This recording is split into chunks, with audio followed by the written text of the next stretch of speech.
Crosslam on 2014 perustettu CLT-levytehdas. CLT tulee termistä Crosslaminated Timber, eli kyseessä on ristiin liimattu massiivipuulevy. Pääasiassa tuotannossa käytetään kuusta. Crosslam tekee noin 10 000 kuutiota CLT:tä vuodessa. Meillä on 27 työntekijää ja meillä on tässä tehty iso investointihanke, jossa tuotantotiloja on laajennettu noin 2000 neliötä.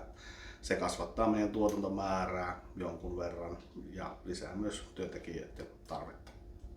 Meidän tätä CLT-levyä menee oikeastaan 3 päätuoteryhmään. Yksi on pientalokohteet, toinen on sitten puukerrostalot ja kolmas tärkeä kohde on sitten julkiset rakennukset, eli koulut, päiväkodit, hoitolaitokset, muut tällaista.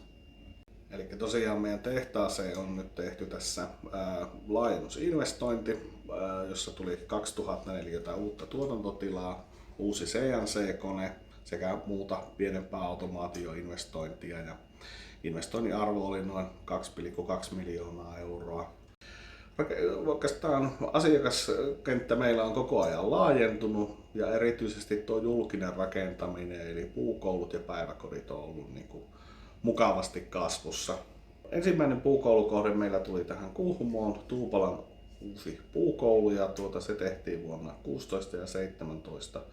Ja sen jälkeen näitä puukouluja ja päiväkoteja on Suomeen kyllä tullut kymmeniä. No, puu on meillä kotimainen raaka-aine, eli saadaan tätä suomalaista puuta enemmän käyttöön kotimaassa.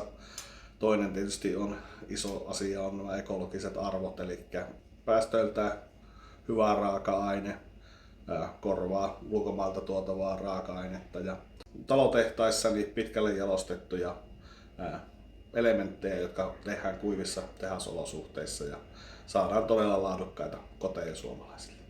Eli olen liittynyt puumiehiin niin vuonna 2009 ja siellä on saanut todella mukavia kontakteja, on päässyt tutustumaan moneen yritykseen. Olen itse aika aktiivisesti kuitenkin ollut toiminnassa tässä viimeiset 5 vuotta ja vuonna 2022 olin varapuheenjohtajana Kainuun puumiehissä ja 2023 vuonna niin nyt aloitin puheenjohtajana.